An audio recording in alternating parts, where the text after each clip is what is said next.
Yeah, so like you said, it's been challenging. It's been a challenging wheat season since planting, especially for dual-purpose producers who had a late start due to the lack of moisture in September. Fortunately, we got some moisture in October, which allowed us to have our crop established somehow in some forage growth.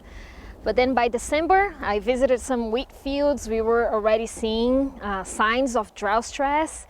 And if you look at Mesonet for Oklahoma, most areas had not seen a significant amount of rain for 90 days. Last week's winter storm helped to improve some conditions in some areas, but some areas are still dry.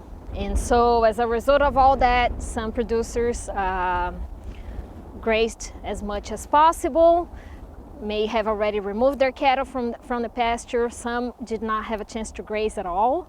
And for producers who are still grazing, I would say just to be careful and watch for that grazing intensity.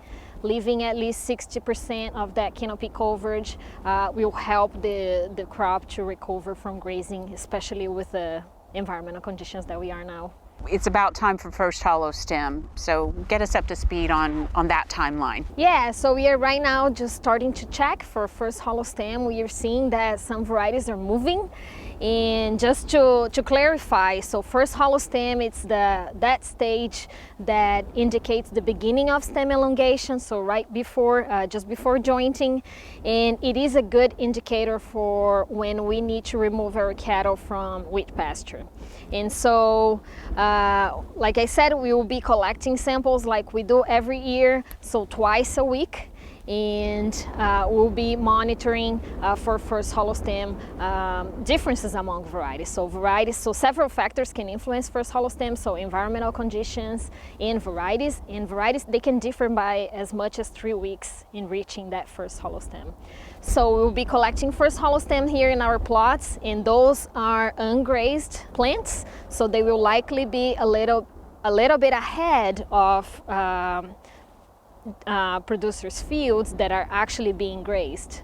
And so the reason why we do here is to serve as an alert for producers. For varieties that reach first hollow stem first in our samples should be the first ones to be monitored in commercial fields. And Mesonet also provides a good first hollow stem tool for producers to look also for varieties different in maturity to reach first hollow stem. Give us an idea of what producers should be looking for as first hollow stem dates get closer. Yeah, so just dig up some plants in an ungrazed part of their field.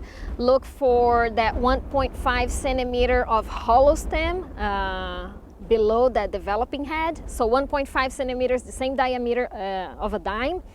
When plants are not at first hollow stem, it's more difficult to see, but when it is, it's very easy to see that hollow stem when you split the stem lengthways. So looking into that, it's very important because especially with the conditions that we are now that are not so favorable for regrowth, so grazing past that first hollow stem can lead to yield losses from 1 to 5% per day. Let's talk about any disease or insect pressure. Are you seeing anything? Are you hearing anything from growers around the state?